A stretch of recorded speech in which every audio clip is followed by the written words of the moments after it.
मैं नारायण अपने YouTube channel पर आप सभी का हार्दिक स्वागत और अभिनंदन करता हूं। जैसा कि हमको विदित है कि हम library and information science Rajasthan की, चाहे KVS की, चाहे NVS की, उसके लिए आपको संपूर्ण कोर्स करवाएंगे ऑब्जेक्टिव मोड में, और समय समय पर सब्जेक्टिव मोड भी लाया जाएगा। 1 से 50 तक क्वेश्चंस हो रखे हैं आपके। आइए शुरुआत करते हैं। मैं क्षमा चाहता हूं कि कुछ दिन के लिए वीडियो नहीं ला सका, पर अब भी डेली अपडेट रहिएगा, दोस्तों के साथ साझा करिएगा, क्योंकि लोग इच्छुक ही नहीं हैं। 8000 के करीब सब्सक्राइबर हैं, 500 लोग वीडियो देख रहे हैं, जबकि पिछली बार जब मैंने तैयारी करवाई थी तो लगभग 5-6 हज़ार लोग देखते थे वीडियो, अब कम देख रहे हैं। चलिए कोई बात नहीं, फिर भी हम अपने कोर्स को अनवरत रूप से जारी रखेंगे। शुरुआत करते हैं अगले क्वेश्चंस की। क्वेश्चन नंबर 51 आपकी स्क्रीन पर कुछ इस प्रकार। DDC के 14वें संस्करण में कितनी टेबल की संख्या थी? तो जो 14वां संस्करण था उसमें टेबल की संख्या 4 थी, आप याद रखिएगा। और मुझे बताइए कि DDC के कौन से संस्करण को स्टैंडर्ड संस्करण माना गया है। क्वेश्चन नंबर 52 बहुत बार पूछा जाता है कि DDC के 18वें संस्करण में कितनी टेबल की संख्या थी। तो 18वें संस्करण में जो टेबल की संख्या थी वो आप याद रखिएगा कि 7 थी। नेक्स्ट DDC के 22वें संस्करण में टेबल की संख्या, तो 22वें संस्करण में टेबल की संख्या वो कम हो जाती हैं, 6 हो जाती हैं। 18वें संस्करण में 7 थी।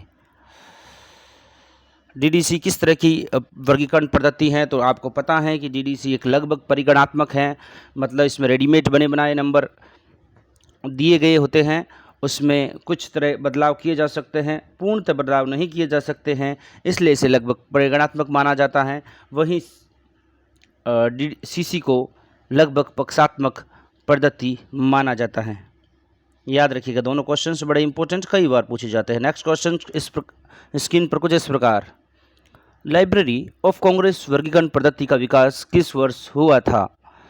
तो इसका सही उत्तर है 1904। और आप मुझे बताइएगा कि 1905 में लाइब्रेरी साइंस संबंधी, लाइब्रेरी पुस्तकालय विज्ञान संबंधी कौन सी घटना घटित हुई थी। नेक्स्ट क्वेश्चन, LCC यानी लाइब्रेरी ऑफ कांग्रेस जो 1904 में आई थी, किस प्रकार की पद्धति है? तो ये शुद्ध परिगणात्मक है। अभी अगर DDC की बात करें तो लगभग परिगणात्मक, CC की बात करें तो लगभग पक्षात्मक, और LCC शुद्ध परिगणात्मक। याद रखिएगा, DDC में ज्ञान जगत को 10 किन मुख्य वर्गों में विभाजित किया गया है? बड़ा इंपॉर्टेंट और महत्वपूर्ण क्वेश्चन, 000 से 999। इसीलिए हर 3 अंकों के बाद इसमें दशमलव का प्रयोग किया जाता है, जिसे हम बिंदु भी कहते हैं। और DDC शुद्ध अंकन पद्धति है, वहीं CC मिश्रित अंकन पद्धति है, जिसमें मिश्रित अंकन पद्धति में इंडो अरबिक अंकों का प्रयोग किया जाता है। अब अगला प्रश्न है 58 कि UDC में ज्ञान जगत को मुख्य वर्गों में विभाजित किया गया है, किन मुख्य वर्गों में विभाजित किया है? 58 क्वेश्चन नंबर, तो इसको 0 से 9, यानी उसमें तो आया था DDC में 000 से 999, इसमें आया सिर्फ 0 से 9 ही इसका उत्तर होगा। याद रखिएगा, दोनों में कन्फ्यूजन को मिटाइएगा। अगला क्वेश्चन, LCC में ज्ञान जगत को किस भागों में बांटा गया है? तो LCC में A to Z। याद रखिएगा, LCC में ज्ञान जगत को A to Z वर्गों में विभाजित किया गया है, यानी 10 विभाजन वर्गीकरण पद्धति का उदाहरण है। 10 की स्पेलिंग आप देख लीजिएगा, DEA डाइकोटोमी होगा, डेकोटोमी होगा, और ये डेकोटोमी पद्धति का प्रयोग DDC और UDC दोनों में किया जाता है, क्योंकि UDC को माना जाता है कि ये DDC से लगभग रिजम्बल यानी मिलती जुलती वर्गीकरण पद्धति रही है।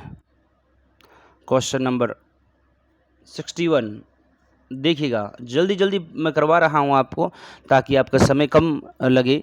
आगे नेट का पेपर भी है, उसमें भी क्वेश्चंस बहुत महत्वपूर्ण हैं। मैंने भी नेट 2 बार कर रखा है, और मेरे वीडियोस से कई लोगों ने नेट किया है। आप पुराने वीडियोस देख लीजिएगा, उनमें कमेंट बॉक्स में जाकर कमेंट देख लीजिएगा।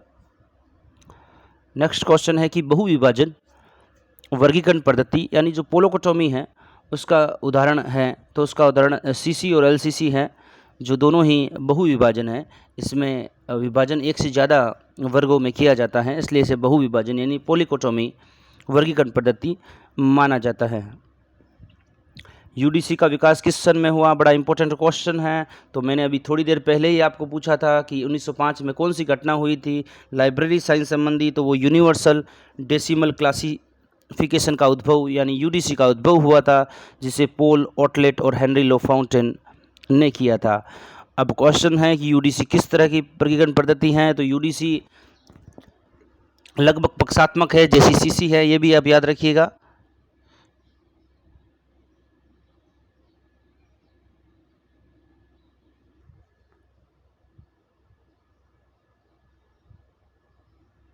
नेक्स्ट क्वेश्चन है यूडीसी का निर्माण, वो आपको मैंने बता दिया है कि यूडीसी का निर्माण हेनरी लोफाउंटेन और पॉल ऑटलेट महोदय की सहायता से किया गया था। नेक्स्ट क्वेश्चन है कि यूडीसी का प्रथम संस्करण डीडीसी के किस संस्करण पर आधारित था। यूडीसी का जो प्रथम संस्करण आया था, ये पिछली बार नेट के क्वेश्चन एग्जाम में पूछा गया था, तो ये 5th संस्करण पर आधारित था, आप याद रखिएगा। यूडीसी का प्रथम संस्करण किस भाषा में प्रकाशित हुआ था, तो यूडीसी का प्रथम संस्करण वो फ्रेंच भाषा में आया था। और फ्रेंच भाषा में लाइब्रेरी को क्या कहा जाता है, लिब्रा या लाइबर, ये कमेंट बॉक्स में मुझे ज़रूर बताइएगा आप सभी। यूडीसी का प्रथम संस्करण किस शीर्षक से प्रकाशित हुआ, तो ये Manuel de Repertoire Bibliographique Universel, option number A. आप एक बार फिर पढ़िएगा, Manuel du Repertoire Bibliographique Universel, आप इसको याद रखिएगा। नेक्स्ट क्वेश्चन कुछ इस प्रकार, यूडीसी का नवीनतम परिमार्जित संस्करण किस नाम से जाना जाता है, यानी जो उसका फिल्टर्ड संस्करण आया था वो किस नाम से जाना जाता है, आप ये याद रखिएगा। तो मास्टर रेफरेंस फाइल एमआरएफ के नाम से जाना जाता है। यूडीसी की देखरेख वर्तमान में कौन कर रहा है, क्योंकि यूडीसी से ज़्यादा क्वेश्चंस पूछे जाएंगे, इस बार आपको दे रखा है, आपको संपूर्ण टॉपिक्स नंबर से सीक्वेंस में करवाए जाएंगे, याद रखिएगा आप ये बात। और यूडीसी की वर्तमान देखभाल है वो यूडीसी कंसोर्टियम कर रहा है। डीडीसी की वर्तमान देखभाल कौन कर रहा है, आप मुझे कमेंट बॉक्स में बताइएगा। और सीसी की भी वर्तमान देखभाल किसके द्वारा की जा रही है, जैसा मैंने यूडीसी का बता दिया आपको, यूडीसी कंसोर्टियम द्वारा की जा रही हैं। सीसी और डीडीसी आप मुझे कमेंट बॉक्स में बताइएगा कि उनकी वर्तमान में देखभाल किन के द्वारा की जा रही है। क्वेश्चन नंबर 70 आपकी स्क्रीन पर कुछ इस प्रकार, यूडीसी के प्रकाशन और उनके शीर्षक का मिलान करना है कि कौन सा संस्करण पहला था, कौन सा दूसरा, कौन सा तीसरा और कौन सा चौथा। जैसे मैंने आपको पहले का बताया है कि पहला संस्करण कौन सा था, तो पहला संस्करण आपको पता है कि इसमें पहला का पहला ही होगा मैनुअल ड्यू रिपोर्टोग्राफी बिबिलियोग्राफी यूनिवर्सल, दूसरा क्लासिफिकेशन डेसिमल यूनिवर्सल, तीसरा डेसिमल क्लासिफिकेशन और फोर्थ का यूनिवर्सल डेसिमल क्लासिफिकेशन, यानी फोर्थ में इसको पूर्णतः यूडीसी नाम मिल गया था। आप ये याद रखिएगा कि ये चारों मिलान किए हुए हैं, ए का बी और सी डी, इसी प्रकार इसका सीक्वेंस होगा। सीक्वेंस में देख के ही मैंने आपसे क्वेश्चंस पूछा है। नेक्स्ट क्वेश्चन कुछ इस प्रकार, यूडीसी के अब तक कितने संस्करण प्रकाशित हो चुके हैं, तो यूडीसी के अब तक 7 संस्करण प्रकाशित हो चुके हैं, 4 पूर्ण और 3 संक्षिप्त। वहीं मैं अगर सीसी की बात करूं तो उसमें भी 7 संस्करण प्रकाशित हो चुके हैं, पहला 33, फिर 39, फिर 50, फिर 52, फिर 57, फिर 60, 63 में छठे का रीप्रिंट आया और 1987 में 7वां संस्करण आया। वहीं डीडीसी की बात की जाए तो उसके 23 संस्करण प्रकाशित हो चुके हैं, 23वां संस्करण सबसे लेटेस्ट संस्करण माना जाता है और जो 2011 में आया था। आप ये बातें भी याद रखिएगा। अब ये कह रहा है कि यूडीसी के अब तक कितने पूर्ण संस्करण हो चुके हैं, तो 4 पूर्ण और 3 संक्षिप्त, जो मैंने पहले बता दिया है। तो यूडीसी के अब तक 4 पूर्ण संस्करण भी प्रकाशित हो चुके हैं। यूडीसी के अब तक कितने संक्षिप्त संस्करण की बात की जाए तो 3 संस्करण। ये इंपॉर्टेंट क्वेश्चन है, अब याद रखिएगा। इसके बाद अब सीसी का नंबर लेते हैं। सीसी के जो भी इंपॉर्टेंट क्वेश्चंस है वो, इससे एक भी क्वेश्चंस बाहर नहीं जाएगा, ये आप मुझसे आश्वस्त हो सकते हैं। सीसी के किस संस्करण में सभी श्रेणियों को जोड़ने के लिए अलग अलग चिन्हों का, यानी PMEST के लिए अलग अलग, P के लिए अलग, M के लिए अलग, E के लिए अलग और S के लिए अलग, यानी T के लिए अलग अलग कनेक्टिविटी का प्रयोग किया गया था, वो कौन से संस्करण से किया गया था, तो चौथे संस्करण से। आप याद रखिएगा, चौथे संस्करण से सीसी के PMST का प्रयोग के लिए अलग अलग योजक चिन्हों का प्रयोग शुरू हुआ। अगला क्वेश्चन, सीसी किस संस्करण में PMST का प्रयोग शुरू हुआ, तो ये चौथे संस्करण से हुआ था। PMST भी चौथे संस्करण में आया था और उसके लिए अलग अलग योजक चिन्ह भी चौथे संस्करण में आए थे। कमेंट बॉक्स में P के लिए, M के लिए, E के लिए, S के लिए और T के लिए जो भी सिंबॉलिक चिन्ह हैं इनका मैं हिंदी में बता देता हूँ, इंग्लिश में बता देता हूँ। P का मतलब पर्सनैलिटी, व्यक्तित्व, M का मतलब मैटर, द्रव्य, E का मतलब एनर्जी, ऊर्जा, S के लिए स्पेस, समय, स्पेस, जगह, T के लिए टाइम यानी समय। इनके लिए कौन कौन से योजक चिन्ह हैं कई बार पूछे जाते रहे हैं, कमेंट बॉक्स में ज़रूर लिखिएगा। क्वेश्चन नंबर 76, रंगनाथन साहब द्वारा फेसेट सीक्वेंस के लिए 4 सिद्धांतों का प्रतिपादन किया गया, जिनमें से हैं 4 सिद्धांत दिए गए थे। इसमें से देखिए वॉल पिक्चर प्रिंसिपल्स भी था, चित्र दीवार सिद्धांत, पूर्ण अंग सिद्धांत, होल ऑर्गन और गाय बछड़ा यानी काउ काफ प्रिंसिपल, यानी तीनों ही ये उन 4 सिद्धांतों में थे। इसके अलावा एक और सिद्धांत था, क्योंकि 4 सिद्धांत दिए थे फेसेट सीक्वेंस में, 3 सिद्धांत मैंने बता दिए, चौथा आप कमेंट बॉक्स में लिखकर मुझे अनुग्रहित करिएगा। नेक्स्ट क्वेश्चन, सीसी के किस संस्करण में फेज रिलेशन यानी दशा संबंधों का प्रयोग किया गया? In which edition of the CC phase relation were used? So we have to answer this question. तो 5वें संस्करण में दशा संबंध, पीएमएसटी चौथे संस्करण में, और चौथे संस्करण में ही पीएमएसटी के लिए अलग अलग योजक चिन्ह, दशा संबंध 5वें संस्करण में याद रखिएगा। सीसी के 6ठे संस्करण में कितने तरह के दशा संबंधों का प्रयोग किया गया था? बड़ा इंपॉर्टेंट और महत्वपूर्ण क्वेश्चन। तो 5 तरह के दशा संबंध यानी फेज रिलेशंस का प्रयोग किया गया था। और सीसी के 7वें संस्करण से किस तरह के दशा संबंधों का वर्णन किया गया था? तो ये 6 तरह के, 7वें में 6 आएगा। और 6ठे संस्करण की बात करें तो आप ये याद रखिएगा कि उसमें 5 तरह के, यानी दशा संबंधों को एक कम करना है। 6ठा संस्करण में पूछे तो 5 तरह के, 7वें संस्करण में पूछे तो 6 तरह के। अब कभी भी आप भूलेंगे नहीं, सीधा सीधा क्वेश्चन आ गया। जैसे पिछली बार केवीएस के एग्जाम में आया था कि सीसी के 7वें संस्करण में किस तरह के दशा संबंधों का वर्णन है, कितने तरह का, मतलब how many types of phase relations are there in CC 7th version. तो आपको ये याद रखना है कि 7वां पूछे तो 6 आंसर होगा, एक कम करके याद करने की ट्रिक है, और 6 का पूछे तो 5 दशा संबंध। इनमें से किस योजक चिन्हों का प्रयोग सीसी में नहीं किया जाता है? बड़ा इंपॉर्टेंट क्वेश्चन है कि किस कनेक्टिव सिंबल का प्रयोग कॉलन क्लासिफिकेशन में नहीं किया जाता है? Question number 80। तो इसमें एरो का प्रयोग है, कोलन का किया जाता है, कोमा का किया जाता है, सेमी कोलन का किया जाता है और डॉट का भी किया जाता है, यानी पॉइंट का भी किया जाता है। एरो का प्रयोग योजक चिन्ह के लिए नहीं किया जाता है। पीएमएसटी में एनर्जी के लिए तो आपको पता है कि कोलन का प्रयोग, कोमा का प्रयोग पर्सनालिटी के लिए, डॉट का प्रयोग स्पेस के लिए किया जाता है। वर्गीकरण शोध समूह यानी CRG जो 1952 में आया था वो कहाँ अवस्थित है? बड़ा इंपॉर्टेंट क्वेश्चन है आपका। तो ये लंदन UK में है। 1952 में CRG आया था, ये याद रखिएगा। CRG किसके द्वारा स्थापित किया गया था? बड़ा इंपॉर्टेंट और महत्वपूर्ण क्वेश्चन है कि ये डेरिक ऑस्टिन द्वारा ये आया था। SR रंगनाथन CC, पोल आउटलेट हेनरी लो फाउंटेन 1905 UDC के निर्माता हैं। और WC सेयर्स की पुस्तक का क्या नाम था? थोड़ा ऑकवर्ड जरूर है, ज़रूर बताइएगा। CRG किस वर्ष आया था? क्लासिफिकेशन रिसर्च ग्रुप, जो मैं पहले बता चुका हूँ कि ये 1952 में आया था। अब ये पूछा है कि CRG यानी जो क्लासिफिकेशन रिसर्च ग्रुप है, वर्गीकरण शोध समूह है, ये किससे संबंधित है? तो नाम से ही स्पष्ट है, क्लासिफिकेशन से संबंधित है, यानी ये वर्गीकरण से संबंधित है, कंफ्यूज मत होइएगा।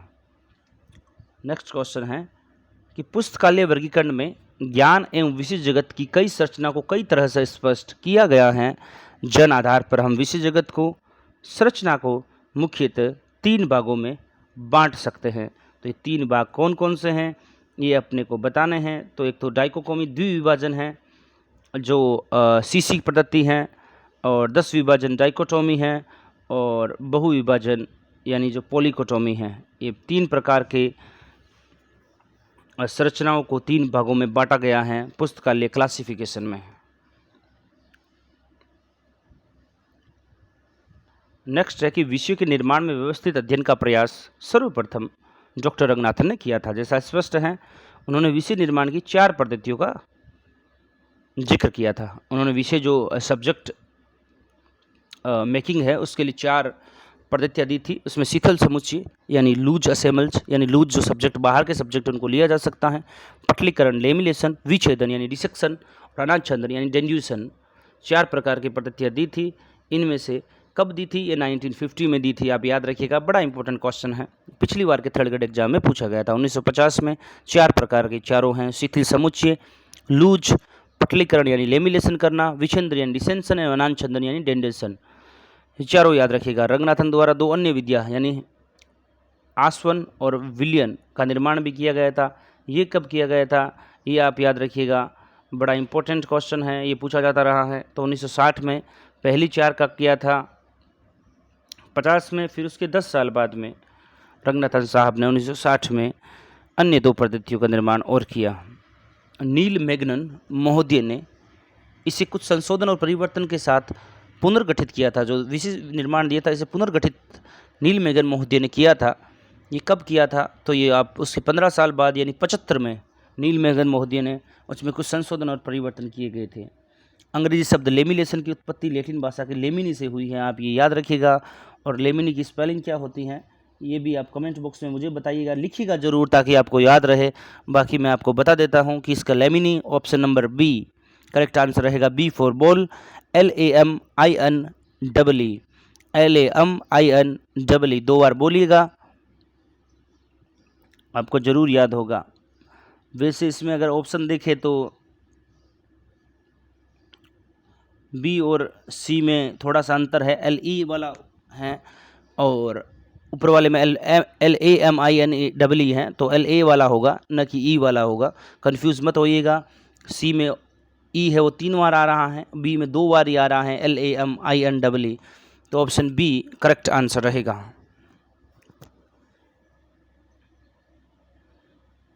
90 क्वेश्चन, DDC की तालिकाओं की सूची का मिलान करना है। T1, T2, T3 यानी T4, टेबल नंबर 1, 2, 3 और 4 दे रखा है। DDC के अनुसार वो हमें मिलान करना है कि कौन सी टेबल में क्या है। बड़ा इंपॉर्टेंट और महत्वपूर्ण क्वेश्चन है और आसान क्वेश्चन है, कई बार पूछा जाता है, हार्ड लगता है लेकिन है नहीं। तो इसके ऑप्शंस में मैच करते हैं। ठीक है, ऑप्शन है ये, देखिएगा T1 है वो स्टैंडर्ड सब डिवीज़न है मेरे नॉलेज के हिसाब से, आप बाकी कमेंट बॉक्स में ज़रूर बताइएगा, मैं 100% सही ही बता रहा हूँ। T2 है geographical areas, historical period and biographies.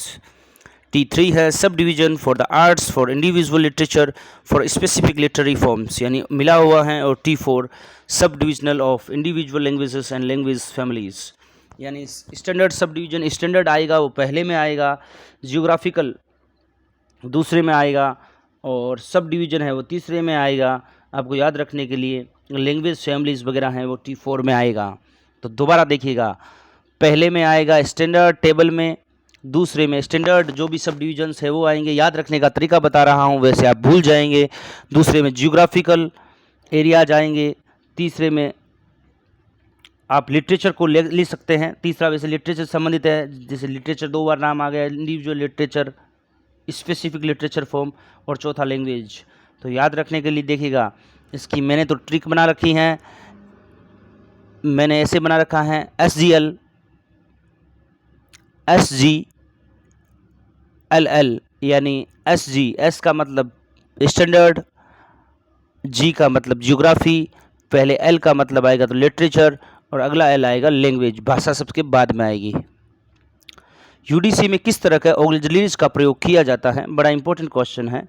तो UDC में कॉमन एंड स्पेशल 2 प्रकार के सामान्य और विशेष ऑक्सिलरीज यानी सहायक हैं, उनका प्रयोग किया जाता है। UDC में इंडेक्स जो वास्तव में कंप्यूटर जनरेटेड है, इंडेक्स का प्रकाशन किस वर्ष शुरू हुआ? बड़ा इंपॉर्टेंट और महत्वपूर्ण क्वेश्चन है, 1988 में। अगला क्वेश्चन, 5 मूलभूत पक्षों की अवधारणा का प्रयोग किस में किया जाता है? तो 5 जो मूलभूत पक्षों की अवधारणा है वो CC में PMEST चौथे संस्करण से आया था। चौथे संस्करण में अलग अलग प्रकार के योजक चिन्हों का प्रयोग किया गया था। और PMST में किस प्रकार के योजक चिन्ह होते हैं ये मैंने आपसे कमेंट बॉक्स में पूछा था। क्वेश्चन नंबर 94, CC के द्वितीय संस्करण का प्रकाशन 1939 में हुआ था। सीसी के 7 संस्करण अब तक प्रकाशित हुए हैं, जिसमें से छठा संस्करण रीप्रिंट यानी उसका दोबारा प्रिंट आया था। इसका पहला 33 में आया था 1900, फिर दूसरा 1939, फिर तीसरा 1950, चौथा 1952, फिर 60, फिर 63, फिर 1987 में 7वां और अंतिम संस्करण जो रंगनाथन के निधन के बाद आया था। शिष्य का चौथा संस्करण तो आपको याद है 33, 39, 50, 52 यानी 52वां संस्करण। याद रखिएगा, मैंने ऐसे मोबाइल नंबर की तरह याद रखा है 33, 39, 50, 52, 60, 63 और 87। तो इसमें आपको पता है कि जो 5वां संस्करण है, चौथा संस्करण है वो 52 में आया था। सीसी का 7वां संस्करण 87 में बता चुका हूँ। यानी सीसी के किस संस्करण में रिजिडली फेसिटेड यानी रिजिडली पद्धति के अंतर्गत उसे रखा जा सकता है, तो प्रथम, द्वितीय और तृतीय तीनों ही संस्करण को रिजिडली फेसिटेड यानी पक्षात्मक, जो पूर्णतः पक्षात्मक पद्धति है उसमें रखा जा सकता है। और चौथे संस्करण से फ्री फेसिटेड आ गया था और 7वां संस्करण फुली फ्रीली फेसिटेड स्कीम थी, ये भी आप याद रखिएगा।